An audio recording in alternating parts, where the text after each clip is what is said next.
Драги гледачи, минатата емисија на Инфорегион ве запознавме со проектот Цело е кога се има 30, а оваа емисија ќе поразговараме многу подетално за него со неговиот проектен менаџер Звонко Димовски. Знаеме дека проектот е во продукција на Училиштето за театар Чин 4 сцена 5 од Прилеп.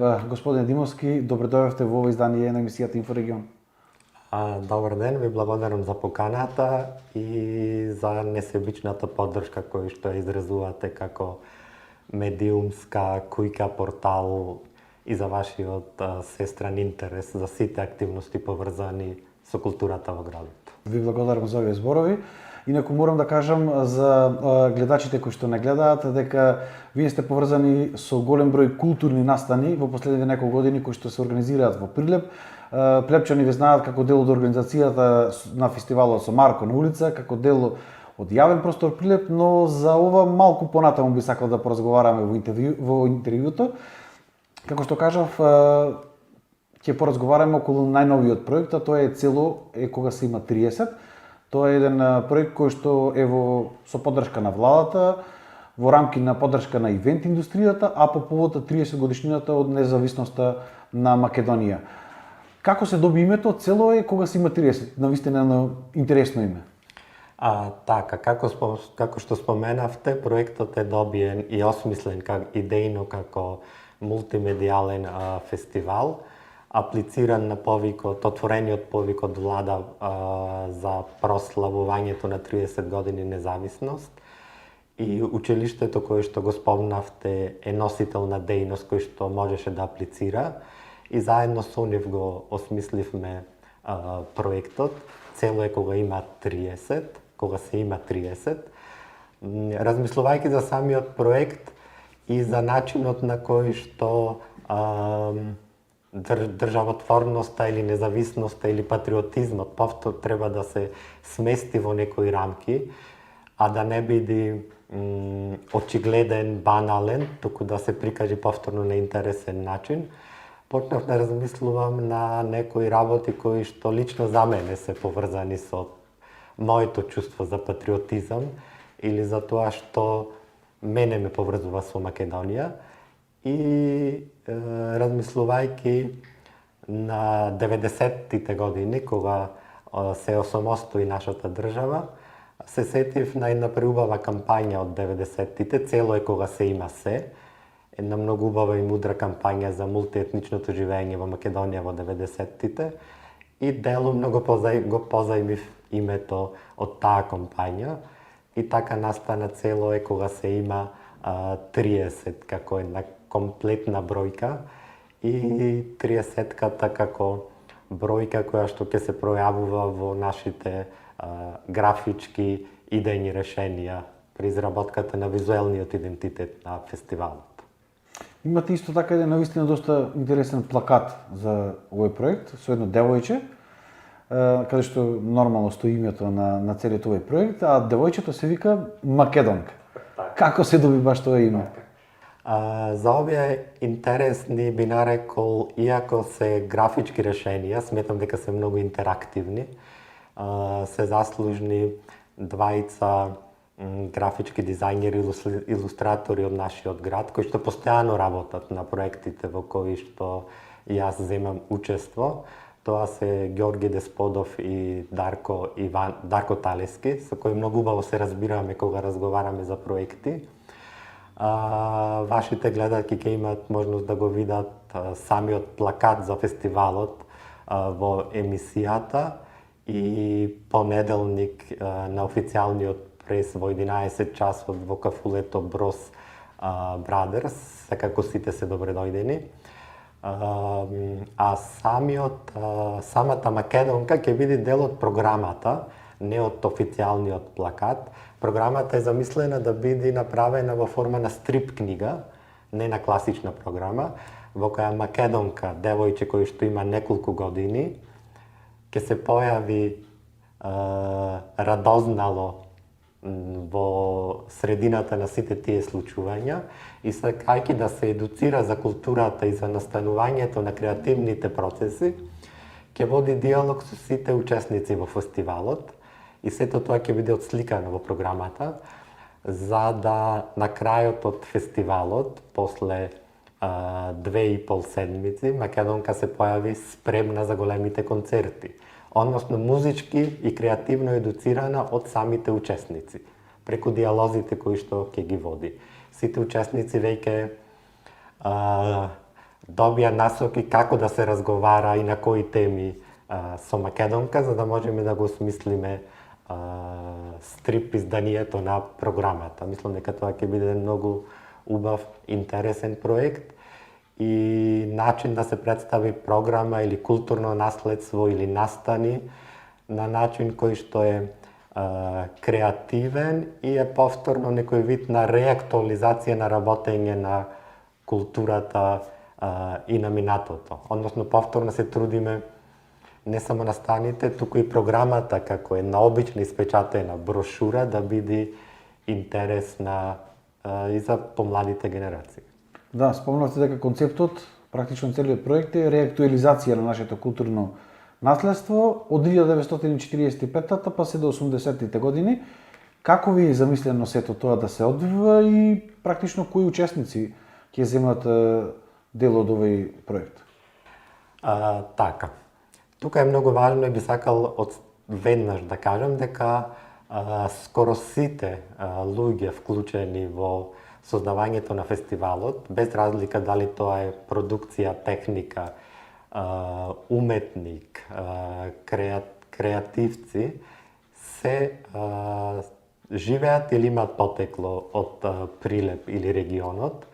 Тоа не е многу важно кога осмислуваме фестивали, настани и концепти за развој на културата во градот, токму да бидат вклучени креативни луѓе од нашиот град, кои што несомнено ги има и треба да се искористат. Значи, освен патриотската нишка и локал патриотизмот. Локал патриотизмот, така, многу е важен. Тука во рамките на нашето културно живење како држава, мислам дека локал патриотизмот е важен зашто на тој начин делумно имаме влијание врз децентрализација на културата која што несомнено се случува во Македонија. Затоа и е такво решението да вклучуваме повеќе луѓе од нашиот регион или од нашиот град. Да се навратам на програмата,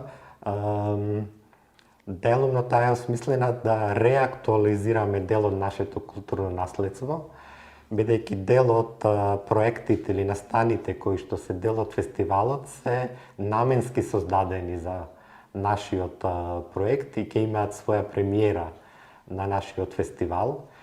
И тематски учесниците добија задача да се инспирираат токму од културното наследство од 45-та до 80-та година. Некој момент од нашата историја што делумно ни е можеби не заборавен, но некаде зацкриен, односно да се инспирираме од она што можеби за нашите, мојата и вашата генерација беше нарекувано современо. Еве да споменам само некои од проектите кои што тековно се работат, ќе имаат премиера на нашиот фестивал. Со неколку танчери од Танцов театар Скопје работиме танцова представа, танцов перформанс, кој што работно се нарекува Парадоксот на Диоген, бидејќи инспириран од романот на Томе Арсовски, а музиката ќе биде на Тодор Скаловски, нели еден од првите современи македонски композитори, со неколку актери од Прилепскиот театар, односно Игор Трпчевски, Даниела Ивановска, Димитар Георгиевски и Исидор Јовановски, кој што е од Прилеп, но професионално ангажиран во Валешкиот театар, и Методија Костовски како мултиинструменталист. Создаваме нешто што го нарековме како вариете вечер, вариете шоу, прва некоја таква проба, односно да ја представиме современата македонска поезија, бардовите на македонската поезија, Гане Тодоровски, Блаже Конески, Петриме Андреевски и други, на еден интерактивен музички начин. Значи, ќе биде тоа вечер на пеена поезија, но пеена во различна интерпретација. Мислам дека ова ќе биде една многу интересна вечер. Исто така, на што сме посебно горди дека албумот кој што денеска беше официјално имаше официјална премиера во издание на Скопски джез фестивал, односно Апокрив на Добрила Грашевска и Доријан Јовановиќ, ќе има концертна премиера низ Македонија токму во Прилеп и Крушево на 21 август, денот на отворањето на фестивалот. Во истата вечер ќе биде и танцовиот перформанс. Другите големи концерти се на бендот The Hounds, кој што концертно прв пат ќе го изведе својот нов албум на македонски јазик, со неколку додатни изненадувања кои што тековно се спремаат. Може би нешто што ќе биде исто примамливо за нашата публика е музичкиот перформанс на Зарина прва севда.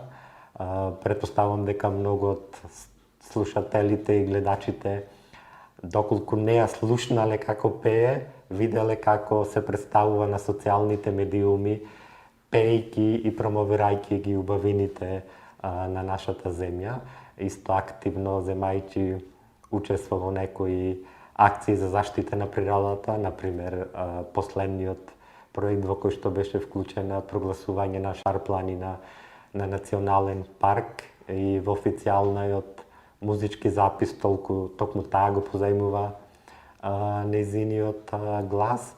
Мислам дека тоа ќе биде едно убаво доживување. Дефот на Зарина и Зарина во големото фоаје на Марко Цепенков. Ова се поголемите настани и ќе има серија на помали настани, креативни работилници, театарски представи. Целосната програма веќе ќе објавиме во понеделник.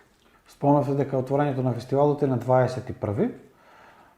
На колку локации ќе се одвива тука во Прилеп, колку дена ќе трае, а исто така го спомнавте и Крушево како еден соседен град каде што исто така таму ќе продолжи да се реализира овој проект. Размислувајќи за фестивалот, дојдовме до заклучок дека мора да се шириме пред се ние како прилепски работници на културата и како поднебе кој што има и да понуди и да се зазема некое по-конкретно место во Пелагонија, бидејќи сметаме дека Прилеп има потенцијал да биде може би не културна престолнина, но дефинитивно има потенцијал да биде солиден културен играч во нашиот регион. И мислејќи исто на историјата, живописноста, дојдовме до заклучок дека тоа треба да биде Крушево. Така да 4 настана во рамките на нашиот фестивал ќе се одржат во Крушево. На платото пред споменикот Македониум ќе биде поставена сцената. Крушевчани многу радо и со ентузијазам ја прифатија нашата идеја и соработката навистина течи во многу убав ред и во убава атмосфера. Се надевам дека на овој начин ќе имаме придонес да збогатиме културната понуда на едно туристичко место во нашиот регион како што е Крушево. Не би сакал повеќе да те прашувам околу програмата, да оставиме место и за нешто да се открие и на самиот прес, како што кажавте во понеделник во 11 часот. Она што ме интересира, освен онаа поддршка, значи практично што имаше од владата целиот овој проект, дали имате поддршка од бизнис секторот, од некои други институции во реализацијата на целое кога се има 30? Искрено, конкретни бизнис заедници или фирми во моментов не би можел да споменам, бидејќи тековно вршиме преговори со нив за спонзорство или за некој вид на донација, бидејќи несомнено е потребно. Фестивалите се едно скапа работа. И се надевам дека дел од нив ќе излезат во пресрет и дека со задоволство всушност ќе поддржат еден голем настан како што е цело кога се има 30, земајќи во предвид дека многу од културните настани кои што редовно беа организирани од локалната самоуправа или од други субјекти поддржани од државата, се откажани или ставени во мирување. Го нема пивофестот. Нескромно сметам дека треба да излезат во престрет и да го поддржат помасовно фестивалот и се надевам дека така ќе се случи. Знаеме дека се уште се наоѓаме во пандемија, може и пандемијата во својот залез или може и пак не очекува некој нов бран на есен, тоа никој не може да каже. Најпогодена сфера беше културата. Но и во една ваква ситуација гледаме дека полека, барем ова лето, во низ градовите низ Македонија се одржуваат некакви културни настани, во Прилеп тоа воопшто не е така, како и да нема воопшто култура, ајде да не кажам така, може би малку звучи грубо. На еден начин цело е кога се има 30 е можеби единствениот поголем културен настан што ќе имаме можност како граѓани да бидеме дел од него, да погледнеме нешто. Така, во право сте, многу малку културата е застапена во случувањата во нашиот град, посебно во периодот на пандемијата. Пандемијата секако беше предизвик за сите, но тоа воопшто не значи дека немаше начини или механизми да се одржи било каква културна сцена во градот. Некако пандемијата, не мислите ли дека си ја искористија некој како еве начин на оправдување, пандемија е, па добро, култура не мора. Така, да, се согласувам.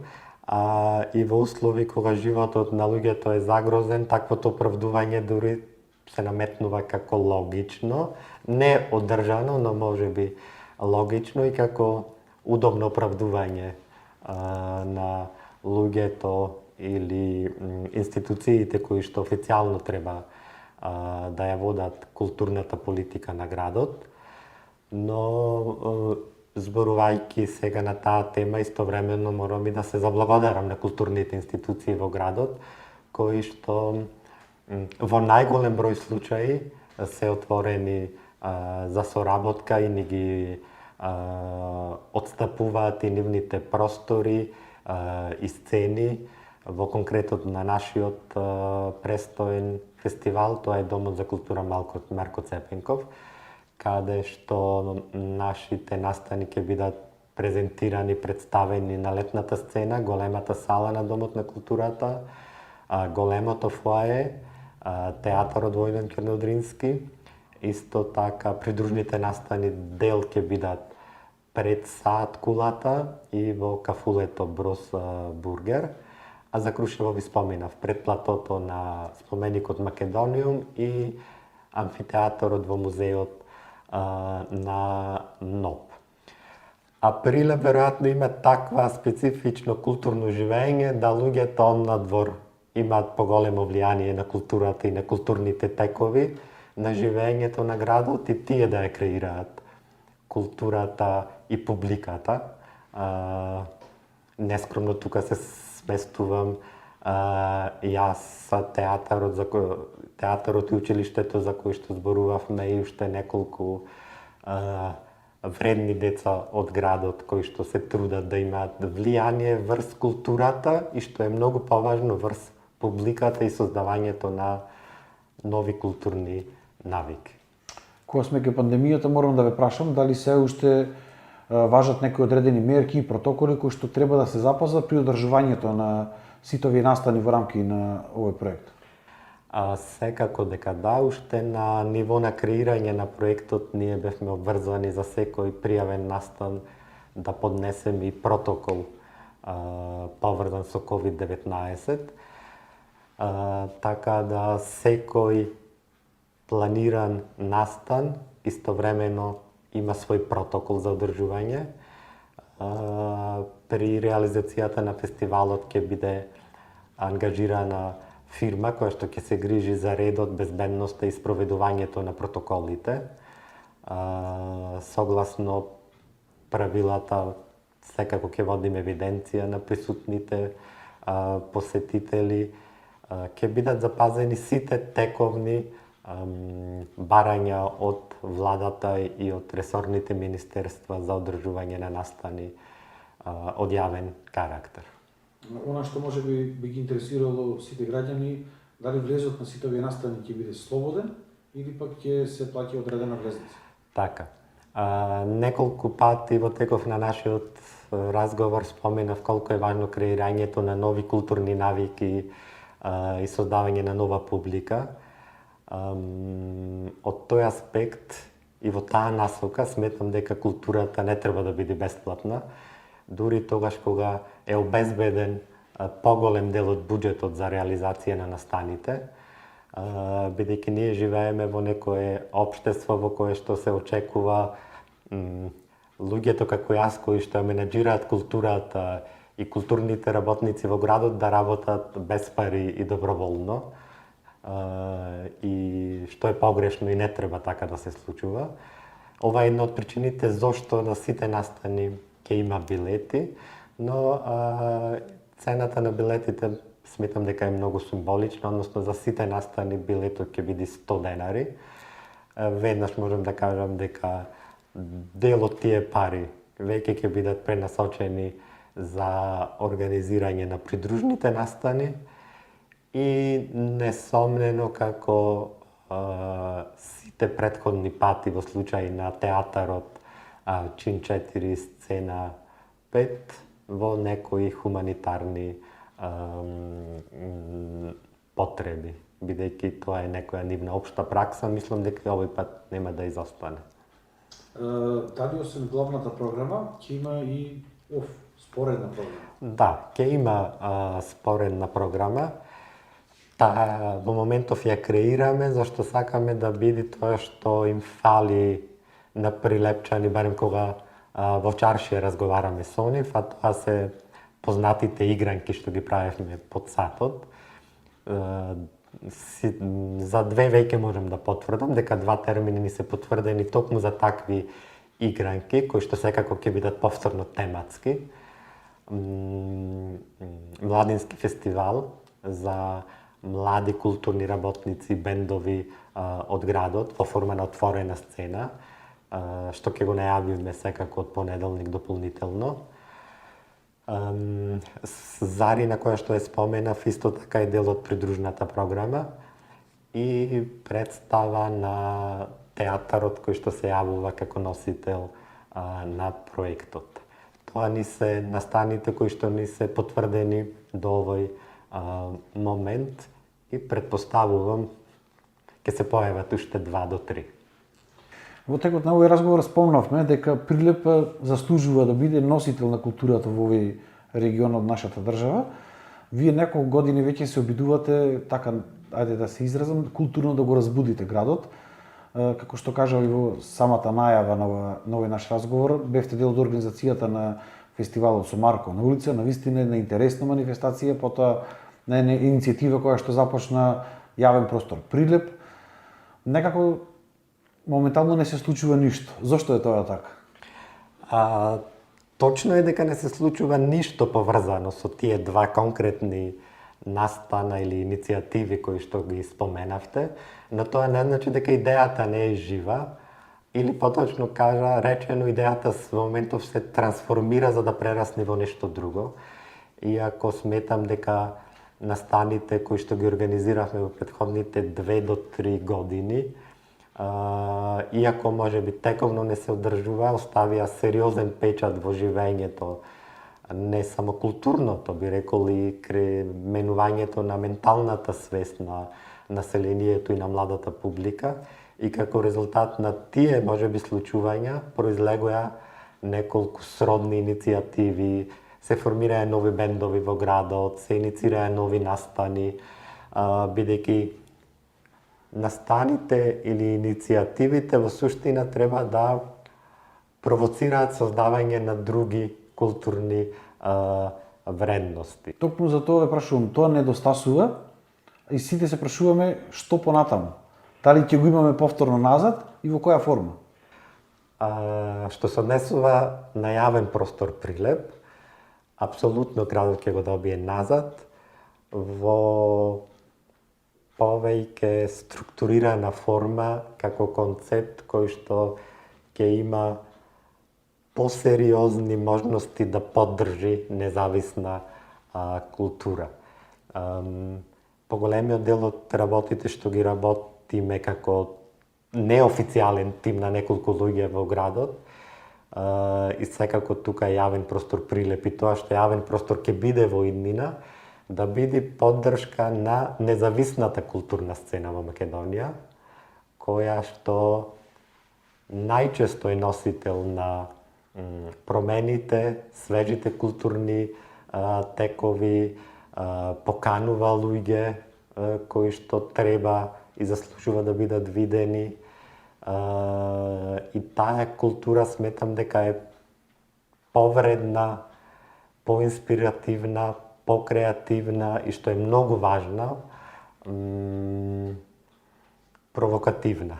А мислам дека провокација, свесна провокација ни е многу потребна како друштво, како заедница воопшто. И градејќи на таква заедница, градиме момент на колективна, можеби некоја меморија која што исто така ни недостасува како заедница. Кога се зборува за независната сцена или за неинституциализирани настани фестивали, не можеме да го занемариме фактот дека е многу тешко тие да обстојат. Причини има премногу, но можности има секогаш и несомнено треба повеќе да се вложува во едукација и во само иницијативност на младата публика и на независните уметници, бидејќи со малку труд и континуирано работење поддршката може да се добие од многу други места, не само од единственото очекувано, односно државата. Да се надеваме дека што побрзо ќе ги имаме назад сите тие културни настани и случувања во Прилеп. Димовски, ви благодарам за овој разговор и за ова ваше прво гостување во емисијата Инфорегион. Се надевам нема да биде и последно и дека и понатаму ќе имаме можност да поразговараме за многу повеќе теми поврзани со културата како во нашата држава, а пред се со акцент на нашиот град.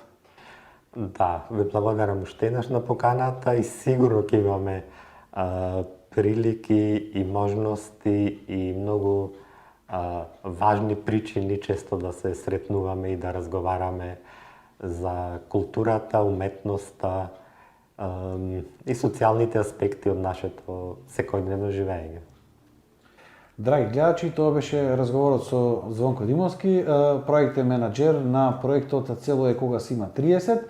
Како што слушнавте и во самиот разговор, за сите оние кои што сакаат да слушнат многу повеќе детали и што ќе се случува кон крајот на месец август и почетокот на септември, може да бидете присутни во 11 часот во понеделник во Брос Бургер во Прилеп. Се гледаме во наредното издание на Инфорегион.